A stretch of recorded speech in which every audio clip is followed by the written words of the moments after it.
disiplin di dalam mempelajari ilmu menjadi keharusan bagi siapapun yang melibatkan diri pada fan tertentu, pada bidang tertentu, masuk hal ini adalah tasawuf. Terlebih dahulu harus mengenal ariftologi atau mabadil asr, 10 dasar dari fan tersebut. Dalam hal ini adalah fan ilmu tasawuf.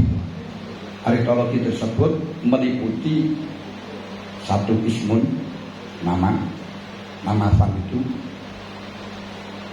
yang akan didalami apa saja, ya. 2 khat, definisi, 3 maudhu, sasaran, 4 samroh, buahnya, 5 hukum yang mempelajari, hukum yang melibatkan diri pada fan tersebut, kemudian keutamaannya itu adalah keistimewaannya melibatkan diri kalau kita masuk dalam tasawuf, misalnya apa.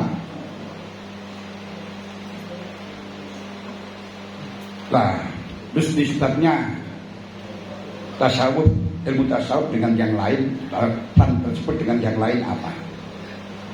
Perlu kita ketahui di dalam syariat itu terbagi menjadi 3. Asalnya kalau kita urutkan dari awal, Rasulullah diutus oleh Allah untuk menyempurnakan akhlak. Binama bistul dalmi mama kalimal akhlak. Mawal akhlak wa ma adrakamal akhlak. Al akhlak adalah hayatun rasiqatun tasduru minal af'al bisulatin wa yusrin bila raibin wala fikrin. Suatu sifat yang mengkristal, karakter yang sudah mengkristal, menyatu pada diri seseorang, sehingga dengan karakter itu akan refleks sebuah perbuatan tanpa berpikir, tanpa mamang, tanpa ngenangan. Misalnya kalau ada tarian, ya langsung refleks untuk membayar tanpa harus mikir rugi ini apa, ruginya apa. Refleks itu contoh ya, seperti Anda ketika jatuh kemudian langsung berbunyi innalillah, itu refleks, nggak mikir. Bagi orang yang akhlaknya baik langsung keluar innalillah. Bagi orang yang akhlaknya jelek dia langsung wah bahasa kabeh. Ini akhlak. Ketika akhlak itu muafik syar'an wa aklan, maka disebut dengan akhlakul karimah hasanatul khuluq. Di ukurannya hasanatul khuluq, akhlak yang baik itu adalah perbuatan yang refleks tersebut itu cocok dengan akal dan cocok dengan syariat. Walaupun cocok dengan syariat tapi nggak cocok dengan akal, nggak disebut dengan hasanatul khuluq. Apa yang dimaksud dengan akal adalah pantes. Kita kalau wong itu pantes. Maya ta'aruful linnas bi haitsu la uridatul uqul talaqat bil qabul. Yaitu suatu keadaan, suatu sikap yang berlaku di masyarakat yang andai kata ditanyakan kepada orang yang punya akal akan oke, pas, yaitu namanya akal. Syariat, mawa syariat. Syariat itu adalah al-ahkam al-munazzal ala sayyidina Muhammadin sallallahu alaihi wasallam alladzi fahimal ulama minal kitab was sunnah nassan wastinbatan.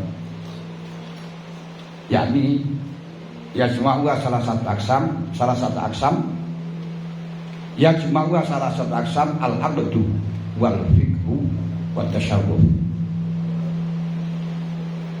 Syariat adalah suatu hukum-hukum, ketentuan-ketentuan, dasar-dasar atau undang-undang yang telah diturunkan oleh Allah terhadap Nabi Muhammad SAW yang dipahami oleh ulama dari Al-Quran dan hadis. Tapi dalam memahaminya itu baik secara tekstual atau kontekstual. Yang mana perkumpulan syariat ini diklasifikasi menjadi 3 hal, yaitu 1 akidah, 2 fikih, 3 tasawuf. Maka tasawuf itu bagian daripada syariat, fikih juga bagian daripada syariat. Dan nisbatnya fikih dengan tasawuf walaupun sama-sama dengan syariat, nisbatnya akidah juga sama-sama dengan syariat. Apa nisbatnya atau apa itu namanya perbedaannya. Itu nanti sebenarnya sudah saya tulis semuanya. Jadi gini, fikih itu hanya urusan dunia. Makanya fuqaha itu diarani ulama dunia. Walaupun dasarnya pakai Quran, dasarnya pakai hadis, tetap fuqaha itu disebut dengan ulama dunia. Nah, untuk ujurul fikih di dalam wilayahnya yang urusan hubungan dengan syariat, yang hubungan dengan akhirat, itu hanya 3 hal. Yang lainnya itu hubungannya dengan pemerintahan. Yang hubungannya dengan akhirat itu hanya 3 hal. 1, Islam. 2, sholat. Yang identik dengan sholat yaitu sesamanya sholat yaitu puasa dan zakat. Puasa, zakat, haji. Ketiga, halal haram. Itu isinya fikih. Cuman dalam wilayahnya fikih ini walaupun di situ urusannya Islam hanya urusan dunia, tidak sampai tembus di dalam urusan akhirat. Makanya orang yang hanya fikih saja tanpa tasawuf fasik.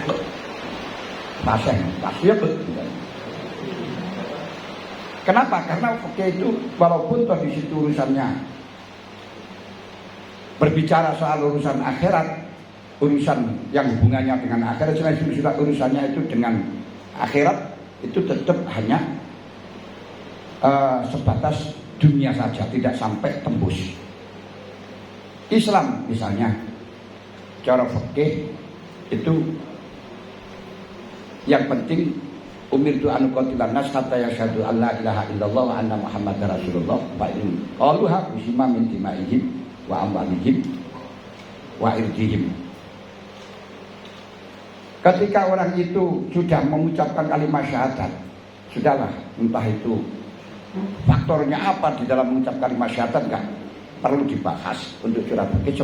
Sepenting mengucapkan kalimat syahadat, maka dia dilindungi nyawanya, dilindungi hartanya, dilindungi harga dirinya. Ini. Makanya tidak bisa untuk urusan di dalam batin, tidak bisa. Kalau fikih kok berbicara urusan batin, ini berarti keluar dari kode etik, gosok atau tatoful, masuk di dalam hal yang bukan wilayahnya. Karenanya Usamah bin Zaid ketika waktu peperangan antaranya Sayyidina Ali dengan Muawiyah, dia tidak mau melibatkan diri.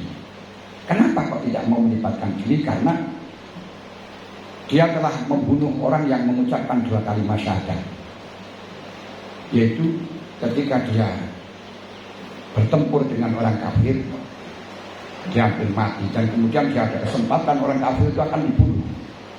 Setelahnya akan dibunuh, ternyata orangnya itu mengucapkan 2 kalimat syahadat, asyhadu an la ilaha illallah, asyhadu anna muhammadar rasulullah. Lalu oleh Usamah bin Zaid langsung ditebas, diteruskan, walaupun dia mengucapkan kalimat syahadat dibunuh. Karena beranggapan bahwa mengucapkan kalimat syahadat yang mereka itu hanya sekedar untuk menyelamatkan dirinya. Tapi setelahnya dilaporkan kepada Rasulullah, langsung Rasulullah mengatakan bari'un minhu, saya tidak ikut campur hal ini. Itu hanya untuk melindungi dirinya ya Rasul. Rasul mengatakan hala syaqaqtal qalba. Kenapa kamu tidak membelah hatinya biar kamu tahu? Berarti ini di dalam masalah urusan fikih Rasulullah hanya memberi batasan yang penting lahiri. Tapi urusan batin ini bukan urusan fikih, urusan tasawuf. Nah, ini urusan batin berarti kalau urusan akhirat yang dilihat oleh Allah tidak mengucapkan kalimat syahadatnya, tidak formalitasnya, tapi anwarul qulub wa asraruha wa ikhlasuha. Itu yang nanti tembusnya di akhirat. Ini. Dalam masalah sholat pun juga demikian, perbedaan fikih dengan tasawuf. Sholat itu kalau secara fikih pokok yang penting sudah menetapi syarat dan rukun. Ketika takbir sudah khudur, lalu setelahnya itu lepas landas, pergi ke sawah, Daud pergi ke pasar, sampai salam, sah sholatnya. Di dunia sah. Tapi dalam pandangan tasawuf tidak memandang di dalam masalah itu. Ya harus itu urusannya fikih, harus disiplin dan pakai syariat. Tapi tasawuf tidak memandang hanya itu. Tetap dia berdosa di hadapan Allah menurut tasawuf. Kenapa? Karena melanggar dawai Allah, wala taqrabus sholata wa antum sukara hatta ta'lamu ma taqulun. Ini perbedaannya, nisbatnya fikih dengan nisbatnya tasawuf dengan yang lain. Nah, semacam itu nisbatnya. Dalam zakat pun juga demikian. Zakat itu andai kata dipaksakan oleh imam untuk mengambilnya, khudh min amwalihim shadaqatan tutahhiruhum, sudah cukup. Tapi kalau dia terpaksa semacam itu di akhirat tetap masih dituntut, dia tidak sah, tidak cukup untuk urusan tasawuf. Yang tasawuf urusannya adalah anwarul qulub wa asraruha wa ikhlasuha. Itu yang dianggap. Makanya kalau zakat bisa seperti yang dilakukan oleh dikhalah seperti yang dilakukan oleh Abu Yusuf. Abu Yusuf itu pernah melakukan ketika sudah mendapatkan satu nisab, kemudian 1 tahun kurang 2 hari atau 3 hari itu langsung hartanya diberikan kepada istrinya. Yang sehingga kan tidak wajib zakat karena dia tidak memiliki satu nisab. Sedangkan istrinya juga tidak wajib zakat karena memang belum 1 tahun. Nah itu nanti setelahnya itu diminta lagi, dan juga tidak wajib zakat. Ini sudah cukup dengan fikih. Tapi tetap tasawuf tidak memandang secara ini. Kamu melakukannya karena apa, faktor apa. Kalau kamu melarikan dari zakat, ya wa makaru wa bahwa khairul makirin. Ini nisbatnya tasawuf dengan yang lain. Nah, dengan yang lain. Puasa juga seperti itu, pokok yang penting. Fal'ana bashiruhunna wabtahu ma kataballahu lakum wa kulu washrabu hatta yatabayyana lakumul khaytul abyad minal khaytil aswad minal fajr. Sum'atin musyama ilal lail wala tubashiruna wa antum ma'akifuna bil masajid. Pokok yang penting meninggalkan mubasyarah, meninggalkan makan, meninggalkan minum, hatta yatabayyana lakal khaytul aswad minal khaytil aswad minal fajr, sampai subuh. Terus disempurnakan pada waktu malam. Sempurnakan pada waktu malam, sah bosan. Walaupun nasali, walaupun toh melakukan kemaksiatan dan sebagainya. Tapi di dalam masalah urusan tasawuf itu gak ada apa-apanya puasa yang semacam itu. Karena yang dimaksudkan puasa itu bukan hanya sekedar apa itu namanya meninggalkan makan dan minum, tapi membentuk la'allakum tattaqun. Nah ini untuk urusan tasawuf, guys. Maka sebelum kami membedakan antara amali atau akhlaki, kemudian falsafi, salafi, ini perlu saya jelaskan terlebih dahulu makna tasawuf wa makna tasawuf, karena kita berbicara macam-macamnya tapi belum tahu definisinya, maka akan lepas landas tapi nggak tahu pokok yang kita bicarakan. Orang kenal karo wonge, gak kenal dengan dia, terus kita sudah bersahabat, sudah melakukan apapun. Ini nanti ketika ditanya, kamu tadi bersama siapa? Bingung nanti. Perlu saya perkenalkan terlebih dahulu. Bukan tasawuf yang kita kaji kali ini adalah tasawuf, sedangkan nama tasawuf itu tidak ada kias dan tidak ada istiqomah. Istiqomah itu tidak dikeluarkan dari suatu lafaz. Dan juga tidak ada kias dari apa itu namanya dikeluarkan dari masdar, enggak, dari fi'il ini juga tidak. Dari sisi bahasa Arab, tetapi seperti lakob itu sama dimakin au bidamin musyiru, yaitu suatu nama yang digunakan untuk pujian atau makian, itu namanya lakob. Wa mabilakin abidamin musyrik ala qabul, yang diambil dari sabda Rasul zabu sofwud dunya wa baqiya al qadar wal maut al yauma tuhfatun likulli muslim. Ini asal pengambilan tasawuf. Telah hilang bersihnya dunia, tinggal keruhnya saja. Kematian pada waktu itu merupakan hadiah atau pemberian yang agung bagi setiap orang yang muslim. Kemudian telah populer menjadi nama golongan tertentu, sehingga orang satu dari golongan mereka disebut dengan sufi, tapi kalau jamaah disebut dengan sufiyah, dengan sufiyah seperti yang ada dalam Risalatul Qusyairiyah. Satu. Kedua, al-had, definisi itu nama, untuk namanya. Di tasawuf itu nama dari panggilan dari apa? Ono sing ngarani Sufah Ali Serambi, tidak semuanya Ali Serambi itu tasawuf bukan itu. Terus Sufah dari suf pakaian bulu ya tidak. Orang yang berpakaian bulu, orang yang pakaian rendah bukan berarti tasawuf. Mungkin ya melarat. Dan orang yang berpakaian indah, beragam baik juga bukan orang yang tidak tasawuf. Orang yang tidak tasawuf, maka nggak pas kalau diambilkan dari suf. Kalau kita ambilkan dari sofin, itu nggak pas dari lafadznya. Tasawuf itu mestinya sofa yang wawune kok. Tasawwafa ya tasawwafu bila ajwaf. Kalau sofin itu bila nakis, nggak sinkron. Makanya sudahlah, nama nggak usah dibicarakan, itu lakop. Lakop, orang satu disebut dengan sufi, orang yang banyak disebut dengan sufiyah. Itu saja. Nah, kalau kita kaji dalam bahasanya, nggak ada, itu aja. Itu paling enak. Nah, definisinya dalam kitab Awaliful Ma'arif dijelaskan definisi tasawuf mencapai angka 1000 lebih. Dan dalam kitab Iqadul Himam dijelaskan definisi tasawuf mencapai 2000 definisi. Yang keseluruhan itu dikembalikan pada satu kata, menghadap pada Allah dengan jujur, zahiran wa batinan, qaulan wa fi'lan, qalban wa lisanan. Meskipun tulis enak. Semuanya tasawuf itu dikembalikan dalam satu kata, menghadap kepada Allah dengan jujur, zahir batin, qaulan wa fi'lan, qalban wa lisanan. Memang di dalam sikap hal ini kadang antara fikih dengan tasawuf akan berbeda dalam mengambil sikap. Sering terjadi hukum itu berbeda.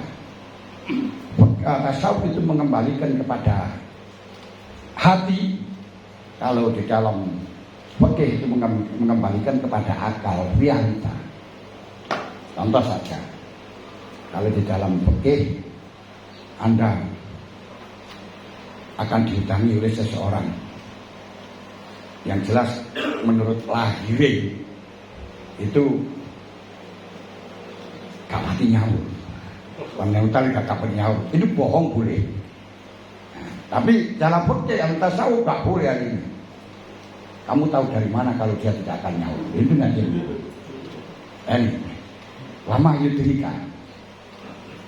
Di dalam masalah tasawuf ini, masalah pikiran tasawuf dan fikih itu sama-sama legal, tapi operasionalnya berbeda. Tadi sudah saya sampaikan.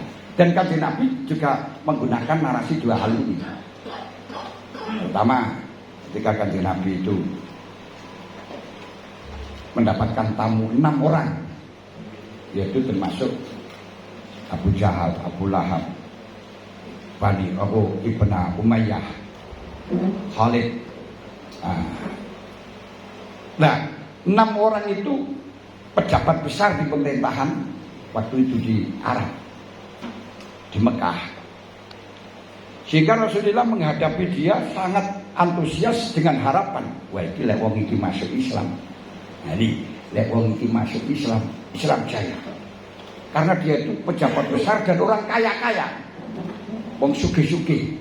Iki lek masuk Islam jaya, iki fikih. Kan bisa kita bicara semacam itu, kan bisa saja fikih. Sehingga Rasulullah menggunakan fikih ini, ternyata akhirnya mempunyai tamu yang namanya Ibnu Ummi Maktum. Tanya kepada Rasulullah sallallahu alaihi wasallam, ya Rasulullah, alimni ma alamakallah wa akrimni ma akrakallah. Tolong ajarkan saya dengan apa yang telah diajarkan Allah kepada kamu, bacakan apa yang telah dibacakan Allah kepada kamu. Rasulullah Karena Ibnu Maktum itu orang yang di dalam desa niku Ghairu Marpun lalu bala aleh, umpama diundang nggak datang nggak ditanyakan. Orang yang matur jadi umpama diundang nggak teko, nggak ada yang tanya. Nah, kenapa nggak ada yang tanya? Karena yes, wong nggak direken ngoten mawon. Lain. Kemudian ketika itu Nabi Muhammad mengatakan kalau saya itu menghadapi dia, kalau saya itu ngereken Ibnu Maktum, tentu mereka tersinggung. Karena wong desa, wong ngasor, terus cacat, orangnya itu tidak melihat tunanetra. Tapi karena dia tidak tahu, Rasulullah tidak ngereken. Setelahnya nggak reken, merengut. Nggak reken terus dipanggil lagi. Ya Rasulullah, alimni ma'alamakallah wa akhini ma'adrakallah. Dua belekai. Setelahnya Rasulullah merengut. Dimerenguti, dia juga tidak ngerti, nggak kelihatan. Terus bangga, alimni ma'alamakallah wa akhini ma'adrakallah. Akhirnya dia Rasulullah bingung, sakireken jagoni wong nem iku mang. Langsung Allah. Karena apa? Rasulullah melakukan semacam itu berdasarkan fikih. Karena ini kalau orang enam ini masuk Islam jaya. Tapi ternyata dalam masalah batin, dalam tasawuf hal itu tidak dibenarkan. Makanya langsung ditegur, abasa wa tawalla an ja'ahul. Kenapa kamu Muhammad kok merebut dan bingung ketika datangnya orang itu? Wa ma yudrika. Kamu tahu dari mana kalau dia masuk Islam jaya?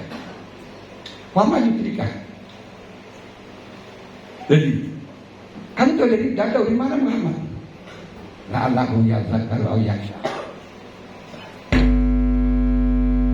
Wa ma alaika alla yazakka. Dikata dia gak masuk Islam, Muhammad sama sekali tidak alaika, tidak menghayal kepada kamu. Loh ini urusan tasawuf yang urusannya jalan pintas, tidak cukup dengan akal saja. Makanya hal ini sangat dibutuhkan orang-orang yang semacam ini, tapi sangat langka sekali. Sehingga ketika politik tidak menggunakan narasi tasawuf, tapi hanya narasi akal, kejeblok, hancur.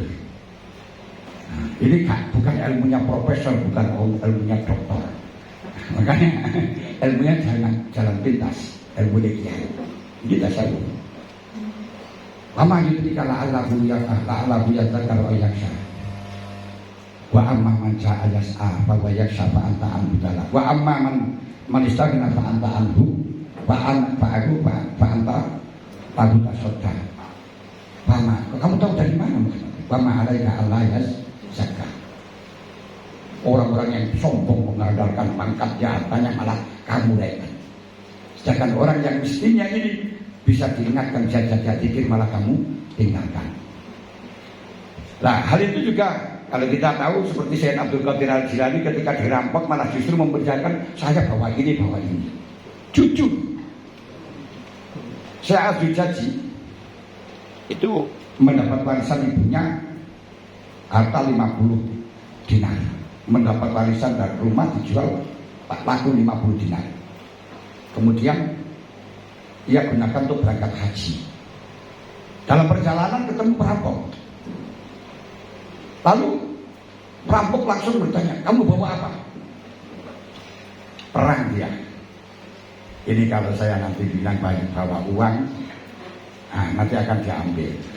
Tapi Allah Ta'ala mengatakan, walau sodaku lakana khairan lahu. Harus kita iman kepada Allah. Orang itu kalau jujur pasti beruntung. Nah, ini gitu. Antara fikih dengan tasawuf, kejujuran ini akan lihat. Kalau ini kiai yang tasawuf jujur, gak pernah ngapusi. Nah ini. Nah, ngapusi seperti Mengkudoro yang asalnya bisa terbang karena gara-gara goro, walaupun nilhak jatuh dia.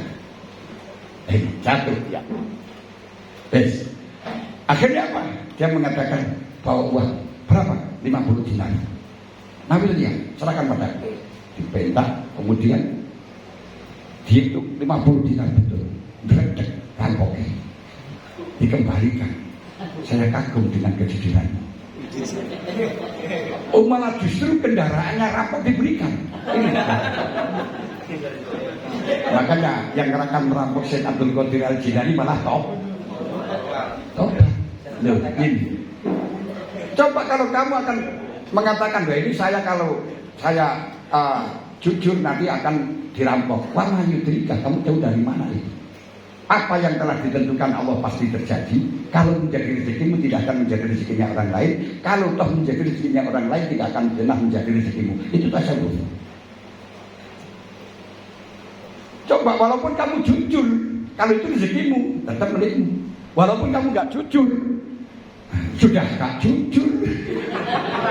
Terus nanti kamu digerebek yang geledah juga nggak memiliki, gak untung sama sekali.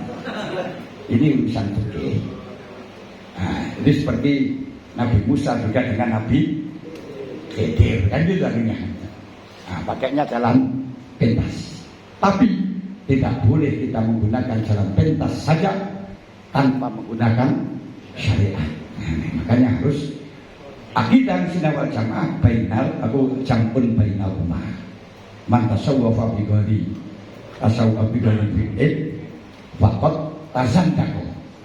Wa man tafaqaha min ghairi tasawwufin faqad tafassaqa. Ketika kita bicara tasawuf, lepas dari syariat, lihat deh. Nah, tapi nanti dalam pengamalannya Anda tidak boleh tasawuf saja. Kecuali nanti tasawuf akhlaki gitu loh. Ini biar kita loh ini gimana kok sesat itu. Loh, saya akan berbicara tasawuf bicaranya ini lepas dari syariat. Ya, kalau syariat tadi kalau lepas dari fikih, kalau fikih tadi sudah saya sampaikan. Nah, sekarang tasawufnya jalannya ke sana. Jadi Syekh Abu Qasim Al-Qushairi mengatakan bertakalam manas fi tasawuf ma makna wa bisufi man huwa fakulun abbaru bima waqa'alahu. Tasawuf itu bermacam-macam definisi dikarenakan semua mengungkapkan pengalaman masing-masing. Yang jelas tasawuf itu dari rasa. Rasa itu tidak akan pernah bisa diungkapkan dengan pas. Makanya nanti akan saya jelaskan tasawuf falsafi dengan tasawuf amali di situ. Kenapa falsafi? Rasa. Nah, berarti tasawuf di sini insya Allah dalam Tabil Qur'an dijelaskan bahwa tasawuf itu untuk mencapai hakikatnya sesuatu. Dan hakikat ini, makanya tadi walau sataku karena saya Allah misalnya letakmu ya tek, gak akan lain. Nah, kalau memang bagiannya kamu, bagianku ya tidak akan pernah ke lain. Jujur, ini hakikatnya aman. Kita itu kadang-kadang terlalu banyak percaya dengan khoyali. Nah, waduh gini, kamu dari mana? Tahu dari mana kan gitu kan ya? Nah, ini kan dapat ijazah itu nanti bagaimana kita kerjanya? Saya gak punya ijazah. Ya warak yang makan gitu ya. Ya semacam itu loh. Kita harus tahu yang bikin makan itu Allah. Jangan sampai takutan. Siapapun manusia tidak akan ada yang bisa memberi makan. Nabi Sulaiman saja ingin memberi makan orang sedunia. Satu hari saja gak bisa kok. Orang yang kaya di Indonesia saja, katakan 30 naga, saya suruh memberi makan orang 1000 saja, buat berapa bulan? Penduduk Indonesia 120 juta lebih, 140 juta, 240 juta lebih. Semuanya makan nasi. Semuanya makan nasi. Padahal ada yang tani, ada yang tidak tani. Karena apa? Walau mulai dari rakyat sampai pejabat, mulai dari bakul damen sampai presiden, walaupun ansor banser yang katanya siap membela negara, siap mati, tapi gak siap luwi, maka kudu disegani. Upahnya disegani 1 hari berapa? Gak bisa Allah gak kuat. Loh, ini kenapa kita harus wah ini aku lagi PHK. Nah, dari mana itu loh, misalnya tasawuf yang memberi makan bukan pekerjaan. Nah, lek fikih, wah iki lak PHK kemarin gajine kurang kasih makan opo lah itu fikih niku. Fikih ini. Nah, kalau saya nanti dipecat makan apa nih? Tetep tasawuf hakikatannya. Tidak jajadum la yastakhiruna sa'ata wala yastaqdimun. Loh ini loh untuk prinsip tasawuf itu niku. Zahiran apa batinan ojo muni kaya ngene iki bisa lahirnya, tapi batinnya yang penting. Yang dipandang itu bukan lahirnya tapi zahiran qalban wa fi'lan ngene. Fi'lan wa qaulan. Iki sing dijarang tasawuf. Nah, kemudian pencampian tasawuf itu nanti ada 3 hal. Yaitu sebagaimana disebutkan dalam Tanwirul Qulub, yakni bersihnya hati dari akhlak yang tidak terpuji dan bersifatan dengan sifat yang terpuji. Itu namanya bersih dari akhlak yang tidak bersyukur dan menyata kholi, membersihkan akhlak yang buruk dan berakhlak yang dengan akhlak yang baik. Itu namanya takhalli. Setelahnya takhalli nanti akan tajalli. Ini konsep amali. Kenapa nanti? Lah tajalli itu ada macam-macam, ada tingkatan. Itu termasuk disebut dengan hakikat. Ada 3 hal. Bersihnya hati yang terpuji dan sampai menjadi malakah karakter, itu ada 3 hal. Pertama, riqatul hijab baina wa baina ma amana min zatihi wa sifatihi wa jalalihi wa jamalihi, yaitu hilangnya hijab. Hilangnya hijab di antara kita dan yang kita imani, sehingga antara kita dengan apa yang kita imani itu sudah tidak ada halangan sama sekali, termasuk zatnya Allah, sifatnya Allah, jalalilah, jamalilah, qurbillah, tidak ada jaraknya sama sekali. Nah, hal ini seperti yang telah disampaikan oleh Rasulullah, yaitu Sayyidul Al-Azam alaihim, yang dikabarkan tentang nikmatnya kubur, azabnya kubur, kiamat, ahwaliyah, dan sebagainya. Ini kita bisa melihat dengan cara nyata. Hal ini bisa disampaikan, ini yang tingkatan paling tinggi mulai bisa sampai di gunung, seperti Abdullah Haddad, seperti yang diceritakan Hadisah bin Malik Al-Ansari ketika Rasulullah bertanya, "Kaifa asbahta ya Haris?" Bagaimana kondisimu pagi ini? Asbahtu mukminan haqqan. Saya sekarang telah mukmin haqqan ya Rasul. Qala, undur mataku, pikiran bisa. Fa inna likulli syai'in haqiqatan. Fama haqiqatul imani? Segala sesuatu itu ada hakikatnya. Apa hakikatnya imanmu? Faqala azabtu nafsi alid dunya fa ashartu laila wa azmamtu wa ma'tu nahari. Wa ka'anni andur ila arsy rabbi barizan. Saya sudah tidak ingat dunia sama sekali. Tidak ingat dunia sama sekali. Saya seakan-akan saya sudah kalau malam tidak bisa tidur, kalau pagi, kalau siang terlalu hanya haus. Seakan-akan saya melihat arsy-Nya Allah nampak. Ketika saya melihat neraka, baca Quran tentang masalah neraka, seakan-akan mendengarkan suara teriak-teriak sambat-sambat di neraka. Ketika saya mendengarkan masalah surga, langsung kelihatan orang-orang sama berziarah antar satu dengan yang lain, tembus.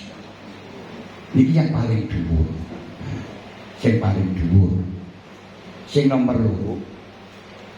Sing nomor loro niku hilangnya nafsu dari akhlak yang jelek, berhiasan dengan akhlak yang baik.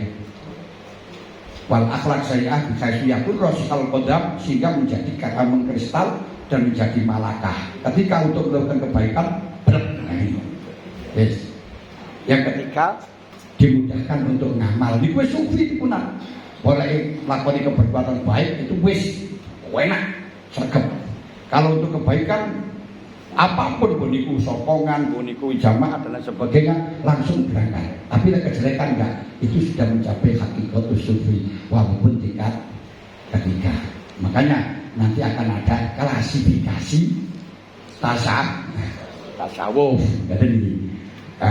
Ada yang nanti akan menggapai yang pertama, ada yang cukup yang ketiga saja yang bisa diusahakan. Karena yang pertama itu tidak bisa diusahakan. Makanya ono sing kasuf, ada yang akhlaki, ada yang salafi gitu dari permasalahan ini.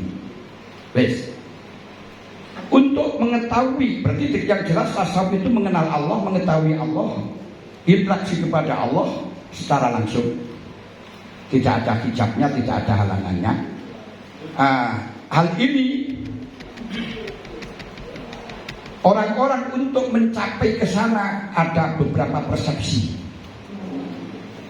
Satu, ada dengan pakai akal, yaitu pakai yang disebut dengan falsafi. Pandangannya bahwa dengan kita berpikir tentang diri kita siapa, berpikir kepada diri kita siapa dan Allah itu siapa, maka kita akan mencapai derajat ke sana. Ini dengan pakai akal. Contohnya sebagai akal ngeten. Anda untuk usul kepada Allah dengan seperti yang telah disampaikan dalam kitab Tuhfatul Mustarsalah. Gampangannya